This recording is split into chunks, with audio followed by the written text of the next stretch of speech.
Halo anak-anak, kembali kita belajar fisika melalui pembelajaran jarak jauh SMPK Penabur Jakarta. Kita masih akan melanjutkan materi terdahulu yaitu hukum Coulomb. Kali ini kita membahas soal-soal. Kompetensi dasar 3.4 menjelaskan konsep listrik statis dan gejalanya dalam kehidupan sehari-hari, termasuk kelistrikan pada sistem saraf dan hewan yang mengandung listrik. 4.4 menyajikan hasil pengamatan tentang gejala listrik statis dalam kehidupan sehari-hari. Kita ingat kembali, di pertemuan sebelumnya kita sudah belajar tentang hukum Coulomb dari seorang ilmuwan Charles Augustin de Coulomb. Dia menyatakan bahwa jika ada dua muatan berinteraksi, muatan yang berbeda jenis akan tarik-menarik, sedangkan muatan yang jenisnya sama, baik positif dengan positif maupun negatif dengan negatif, tolak-menolak. Kemudian, besarnya gaya tarik atau gaya tolak ini dipengaruhi oleh besar muatannya. Jadi ada dua muatan, ya tergantung pada muatan satu maupun muatan dua. Kemudian juga dipengaruhi oleh jarak, ini berbanding terbalik dengan kuadrat jarak. Artinya, kalau jaraknya semakin jauh, gayanya akan makin kecil. Atau dinyatakan dalam kalimat, besarnya gaya tarik-menarik atau tolak-menolak antara dua buah muatan listrik sebanding dengan besar masing-masing muatan dan berbanding terbalik dengan kuadrat jaraknya.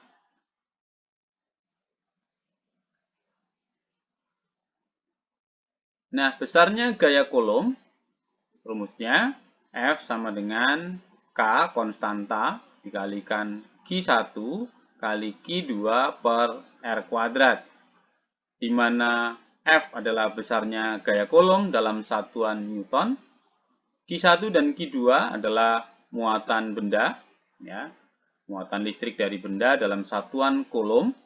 Kemudian R adalah jarak pisah dari kedua muatan, Q1 dan Q2.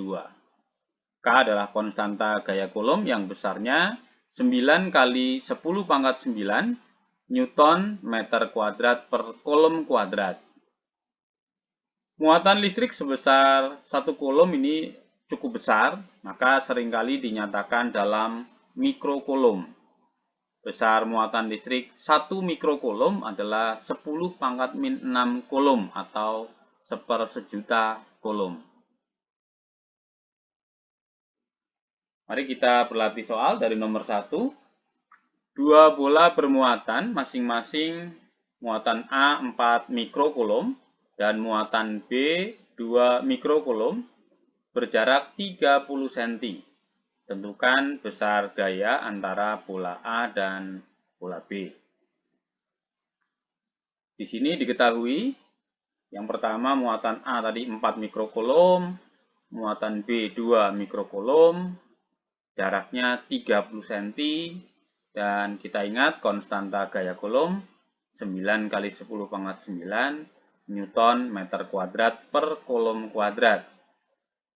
Pertama kita harus merubah dulu dari mikrocoulomb menjadi Coulomb, berarti ini 4 kali 10 pangkat min 6 Coulomb muatan A. Muatan B menjadi 2 kali 10 pangkat min 6 Coulomb. Adapun jarak yang masih dalam cm, kita ubah menjadi meter, menjadi 0,3 meter, agar dalam perhitungan lebih mudah nanti kita nyatakan dalam notasi eksponensial atau notasi ilmiah. 3 kali 10 pangkat min 1 meter. Nah, besarnya gaya F sama dengan K kali Q1 atau QA, QB per R kuadrat. Ini muatan, R jarak, pisah tadi. Nah, konstantanya 9 kali 10 pangkat 9.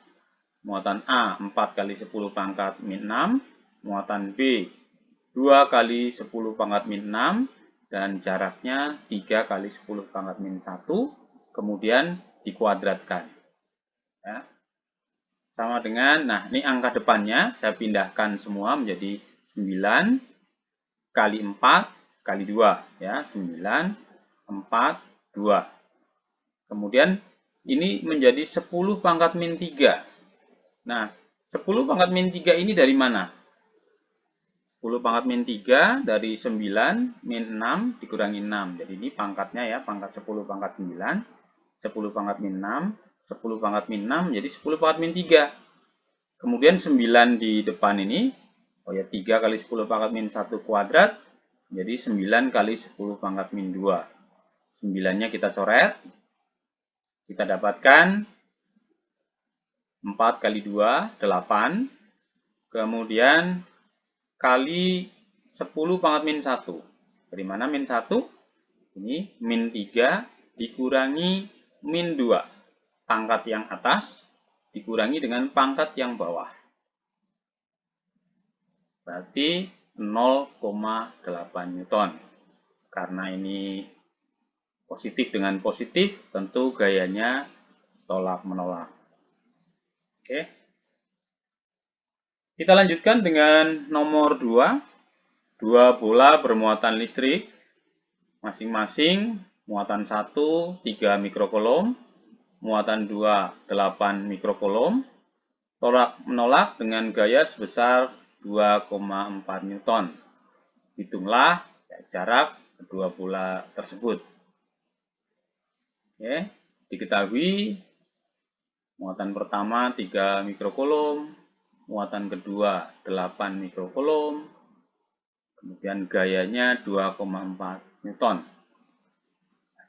Jangan lupa ini konstanta, diingat ya, selalu 9 kali 10 pangkat 9 Newton meter kuadrat per kulom kuadrat. Kita masih menggunakan rumus yang sama nanti, tetapi jangan lupa untuk mengubah satuan dalam mikrocoulomb menjadi coulomb terlebih dahulu. Ini 3 kali 10 pangkat min 6, 8 kali 10 pangkat min 6. Ya, rumusnya sama, F sama dengan K, Q1, Q2 per R kuadrat. Kita masukkan nilainya. Gaya 2,4, konstanta. 9 kali 10 pangkat 9. Muatan pertama 3 mikrocoulomb. Kemudian 8 mikrocoulomb per R kuadrat. Yang akan kita cari, yang ditanyakan adalah jaraknya atau R-nya. Kita pindahkan R-nya di sebelah kiri. Kemudian 2,4 Newtonnya kita ubah menjadi, ini agar mudah saja anak-anak, teknisnya nanti kalian terserah kalian ya. Saya ubah menjadi 24 kali 10 pangkat min 1. 2,4 ini. Sehingga nanti 3 kali 8 ini 24, sehingga atas dan bawah bisa disederhanakan, dicoret ya. Dan R kuadrat sama dengan, ini 9-nya tetap, 10 pangkat min 2. Ya, min 2 adalah min 3 dikurangi min 1. Ini menjadi min 2. Sehingga R kita cari dengan cara diakar. Akar dari 9 kali 10 pangkat min 2, ini 3 kali 10 pangkat min 1 meter. Ya, jaraknya sudah dalam meter, atau 0,3 meter, berarti 30 cm.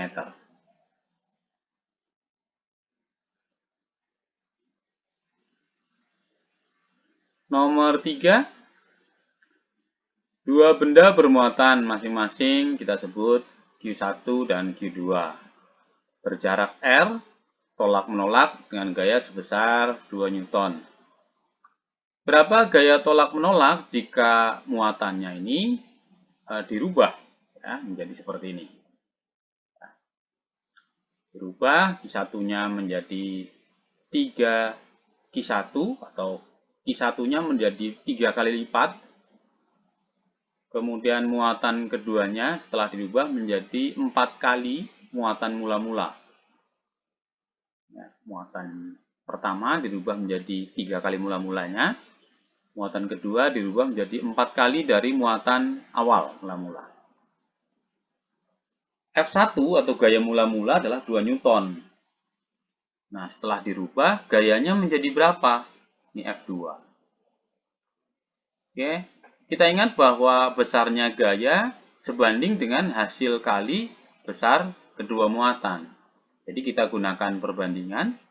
Kalau F2 sebanding dengan Q1 aksen, Q2 aksen, atau muatan setelah ada perubahan. F1 sebanding dengan Q1 dikali Q2. Maka, untuk mencari F2-nya, kita bisa gunakan rumus seperti ini. Q1 aksen kali Q2 aksen per Q1 Q2 kali F1. Ya, jadi perbandingan. Rumus perbandingan ini bisa kalian peroleh dari rumus dasar K Q1 Q2 per R kuadrat. Ya.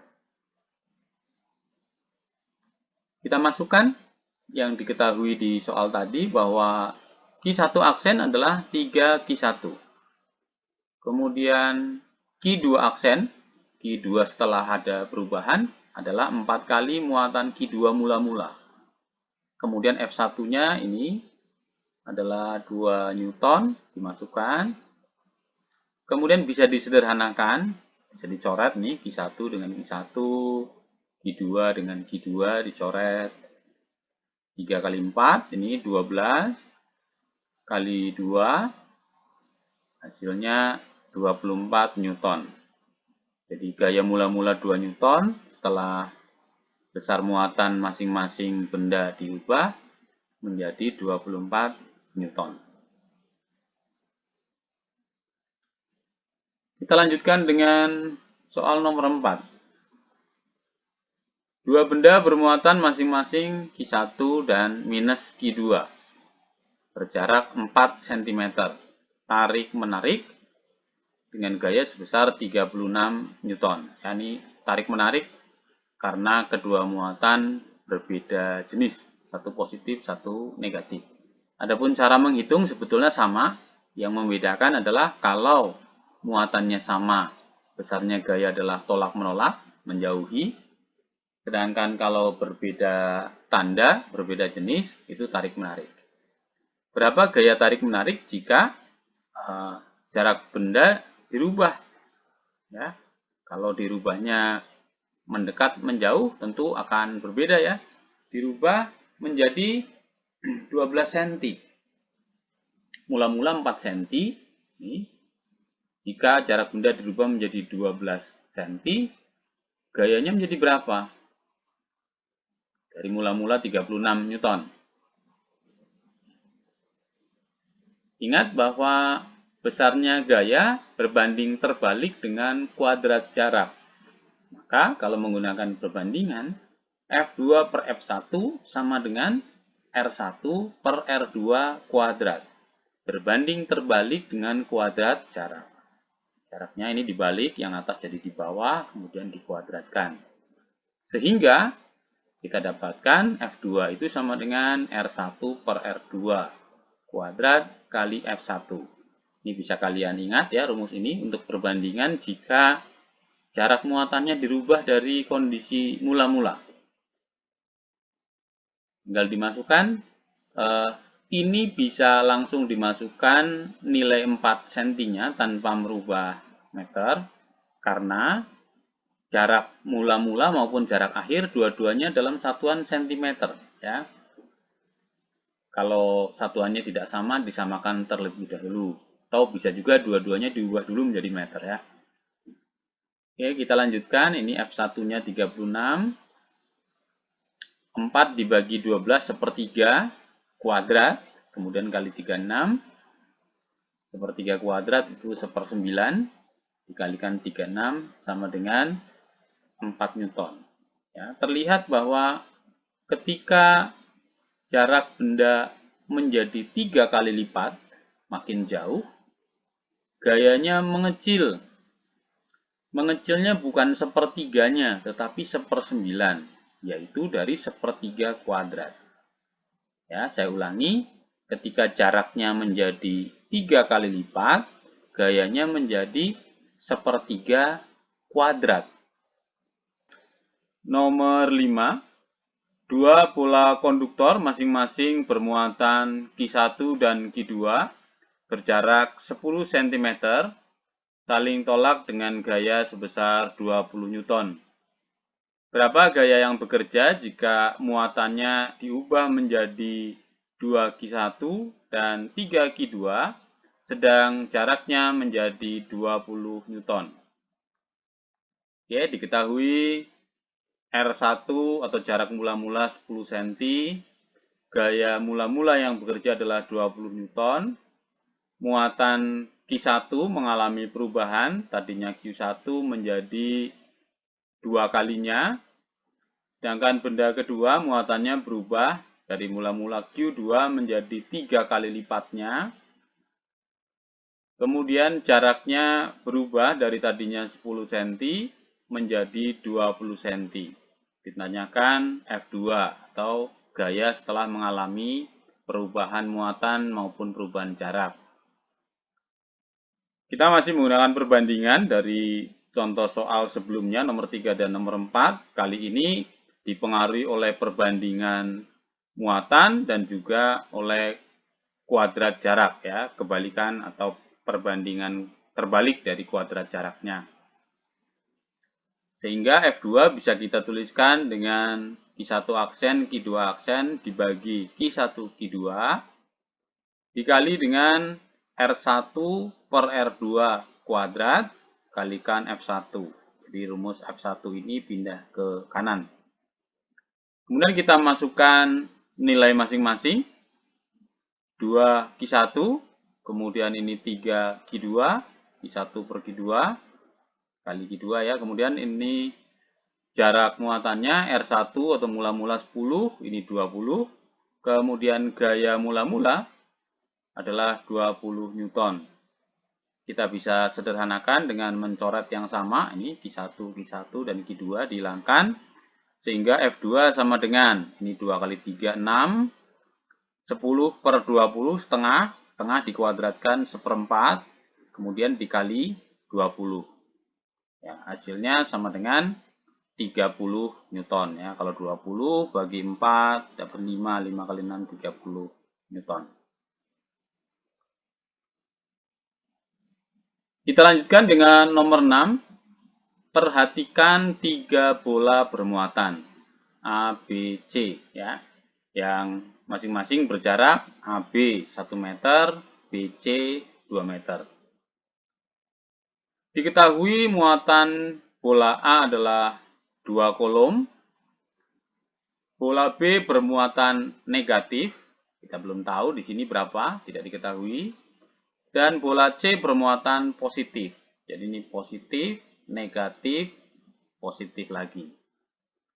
Jika gaya tarik antara bola A dengan bola B sama besar dengan gaya tarik antara bola B dengan bola C, berapakah besar muatan C?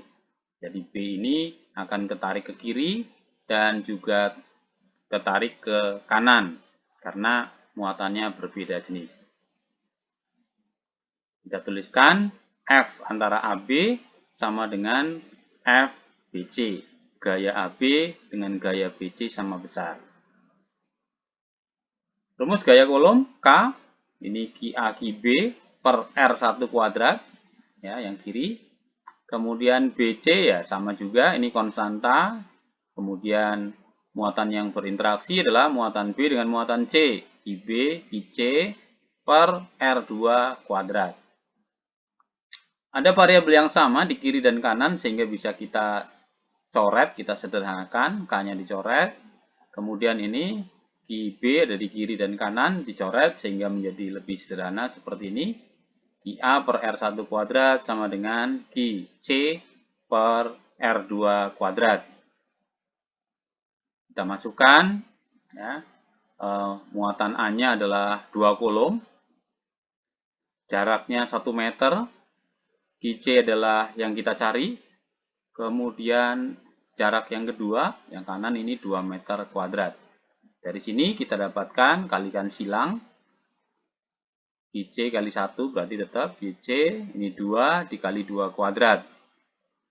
2 kali 4 sama dengan 8 Newton. Ya.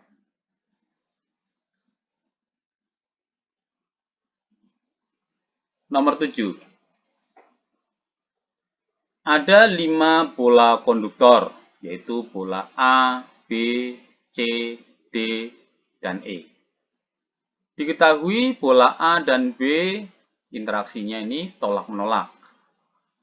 B dengan C tarik-menarik, C dengan D tolak-menolak, dan D dengan E tarik-menarik. Jika B dan E juga tarik-menarik dan A bermuatan negatif, tentukan muatan B, C, D, dan E. Mari kita bahas. Ada 5 pola konduktor A, B, C, D, dan E. Ya. Nah, perlu diingat kalau tadi kita sudah membahas di awal hukum Coulomb bahwa muatan yang sama tolak-menolak, muatan yang berbeda itu tarik-menarik. Bagaimana kalau dua benda, salah satunya bermuatan dan satunya tidak? Ya, di pertemuan terdahulu kita sudah belajar bahwa benda bermuatan listrik statis bisa menarik benda lain. Ya, misalnya plastik yang sudah digosok bisa menarik potongan kertas, padahal potongan kertasnya itu belum bermuatan listrik. Karena ada peristiwa induksi, kertas bisa ketarik oleh plastik yang sudah digosok menggunakan kain wol.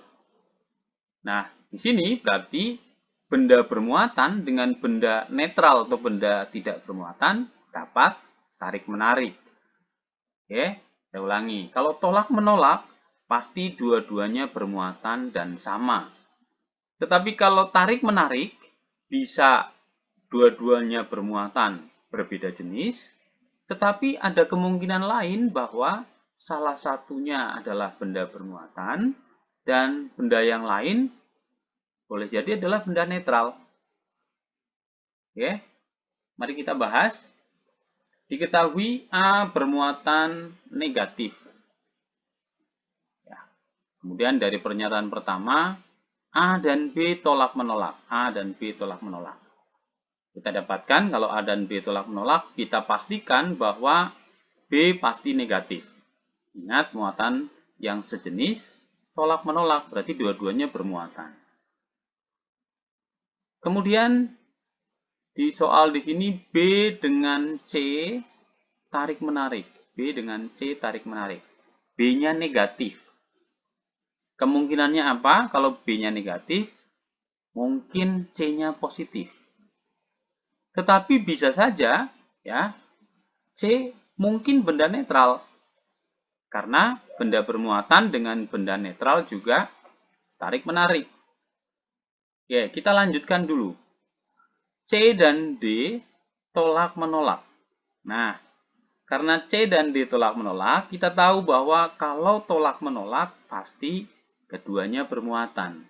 Nah, dari sini kita tahu bahwa C itu benda bermuatan, jadi bukan netral ya. Jadi kemungkinan bahwa C netral itu sudah hilang. Jadi C pasti bermuatan positif. Nah, kalau C bermuatan positif dan CD tolak-menolak, maka D pasti juga positif.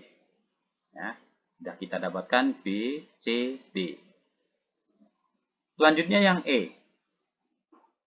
D dan E tarik-menarik.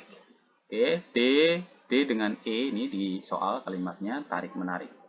Kalau tarik-menarik, kemudian D-nya positif, maka kemungkinannya adalah E ini negatif, ya, D-nya positif berarti E-nya negatif. Tetapi mungkin juga E-nya netral, tidak bermuatan. Nah, kita belum tahu. Kemudian yang pernyataan terakhir, jika B dan E juga tarik-menarik. B, E tarik-menarik. B ini tadi negatif. Tarik-menarik dengan E. Maka kemungkinannya adalah E positif. Karena tarik-menarik dengan B yang negatif.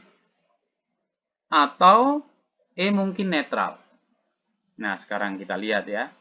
Kalau dari analisis tadi D dan E, E-nya negatif. Sedangkan analisis dari B dengan E-nya positif. Oh, jadi ini saling bertentangan. Ya. Maka kemungkinan yang paling bisa diterima adalah E-nya adalah netral. Karena E ini ditarik oleh D yang bermuatan positif dan juga ditarik oleh benda B yang bermuatan negatif. Ya. Jadi kesimpulannya E ini netral. Oke, materi belajar sampai sekian. Sampai bertemu di materi berikutnya. Tetap jaga kesehatan. Tuhan memberkati.